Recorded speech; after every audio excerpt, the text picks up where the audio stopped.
जी माहिती आतापर्यंत दिली ती कदाचित फक्त 20 ते 30% आहे। 70% माहिती आम्ही मागे ठेवलेली आहे।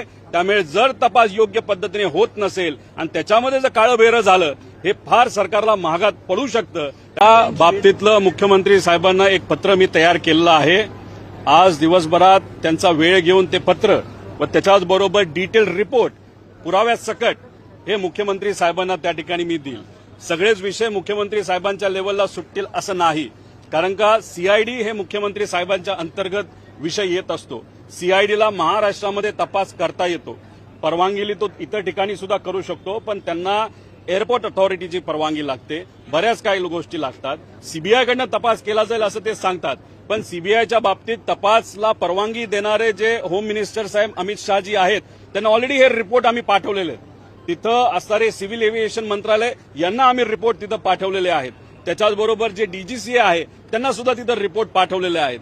पण महाराष्ट्रातले अनेक सत्तेतले काही मंत्री सांगत आहेत की प्रेझेंटेशन घेण्यापेक्षा मुख्यमंत्री साहेबांना तुम्ही रिपोर्ट द्या, तर हे रिपोर्ट आधीही मी देणार होतो आणि आताही त्या ठिकाणी आज अधिवेशनाला आलोच आहे। पहिला दिवस आहे, तर हे रिपोर्ट सर्व हे मुख्यमंत्री साहेबांना देतील। पण मी एक गोष्ट सर्वांना सांगतोय आणि सरकारमधल्या लोकांना सांगतोय, जी माहिती आतापर्यंत दिली ती कदाचित फक्त 20 ते 30% आहे।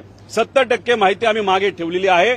त्यामुळे जर तपास योग्य पद्धतीने होत नसेल आणि त्याच्यामध्ये जर काळबेरं झालं हे फार सरकारला महागात पडू शकतं। त्यामुळे आम्हाला इथं राजकारण करायचं नाही। आमची विनंती एवढी आहे, प्रायमरी रिपोर्ट जो 2 दिवसामध्ये येत आहे तो योग्य पद्धतीचाच त्या ठिकाणी असावा आणि ब्लॅक बॉक्सचा फोटो हा आमच्याकडे आलेला आहे, तो कसा आहे, किती जळला याचे डिटेल सुद्धा आमच्याकडे आलेले आहेत। पण आम्ही वाट बघतोय की केंद्रीय एव्हिएशन मंत्रालय या बाबतीत कसा तपास करते, काय करते। त्याच्याचबरोबर श्वेता सिंग बद्दलची पण बरीच माहिती, त्यांच्यावर कशा कंप्लेंट केलेल्या आहेत, कशा पद्धतीने श्वेता सिंग या भ्रष्टाचार करत आलेल्या आहेत याची माहिती सुद्धा तिथं आम्हाला कळलेली आहे। त्यामुळे या लोकांना बाजूला ठेवून इन्व्हेस्टिगेशन करणं हे जास्त महत्वाचं आहे, कारण का पारदर्शक इन्व्हेस्टिगेशनमुळेच कुठेतरी दादांना त्या ठिकाणी न्याय मिळू शकतो असं आमच्या सगळ्यांची भूमिका आहे।